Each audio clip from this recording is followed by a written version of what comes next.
Duh, mimpi apaan gua? Mereka mau pakai cara yang sama buat dapetin suara. Ah, biarin aja. Udah gak punya malu juga.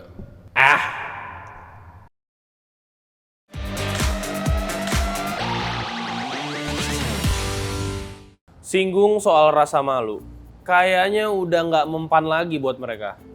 Sejumlah pasangan calon kepala daerah yang didukung penguasa memobilisasi kepala desa untuk mendulang suara.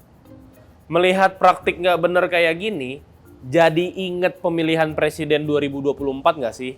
Waktu itu, para kepala desa terang-terangan mendukung Prabowo Subianto dan Gibran Rakabuming Raka. Sekarang, pergerakannya makin banyak. Bawaslu mencatat ada 195 kasus dugaan pelanggaran netralitas kepala desa dalam Pilkada 2024. Perilaku ini udah terjadi sejak awal masa kampanye hingga 28 Oktober 2024. Kasusnya tersebar di 25 provinsi, di antaranya Banten, Jawa Tengah, dan Jawa Timur. Modusnya macam-macam, salah satunya menggelar acara berkedok silaturahmi dan konsolidasi organisasi yang melibatkan kepala desa. Di Semarang, Bawaslu membubarkan acara tersebut. Tapi acara itu cuma satu dari sekian banyak pertemuan yang diduga sudah berlangsung dengan skala yang jauh lebih besar. Terus, gimana kalau ada yang berani menentang? Ya, ancaman jerat hukum atau intimidasi menghantui para kepala desa yang menolak mobilisasi. Situasi sekarang ini juga nggak lepas dari penunjukan para penjabat kepala daerah oleh Menteri Dalam Negeri Tito Karnavian. Karena prosesnya juga nggak transparan dan akuntabel, mengabaikan masukan masyarakat, serta menabrak sejumlah undang-undang. Wajar aja kalau publik curiga soal penjabat kepala daerah yang punya peran sebagai operator penggalangan suara pemilihan presiden kemarin. Sama kayak yang kemarin-kemarin, mobilisasi kepala desa minim sanksi. Kayaknya Kementerian Dalam Negeri sengaja membiarkan praktik kotor tersebut terjadi.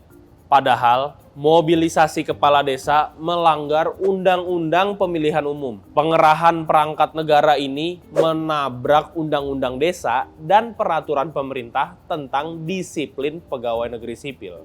Kepala desa kan digaji dari APBN. Kepala desa dilarang berpolitik praktis serta memberikan dukungan atau membuat keputusan yang menguntungkan peserta pemilihan umum ataupun pemilihan kepala daerah. Sanksinya bisa disiplin berat, bahkan dipidana. Undang-undang desa bisa menjatuhkan sanksi pemecatan bagi kepala desa yang menjadi partisan.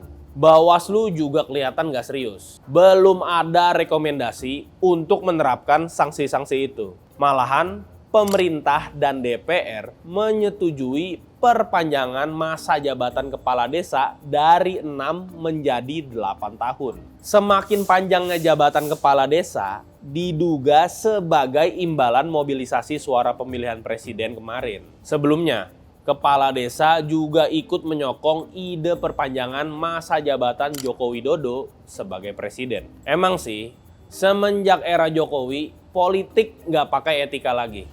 Nilai-nilainya jadi hilang. Konstitusi aja harus berlutut pada kekuasaan.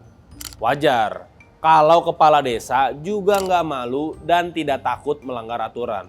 Integritas penyelenggara pilkada patut kita pertanyakan. Kalau begini terus, kita nggak akan dapat kompetisi yang bermutu untuk menghasilkan pemimpin berkualitas. Siapa yang rugi? Kita semua. Saya Billy, sampai jumpa di Fokus selanjutnya.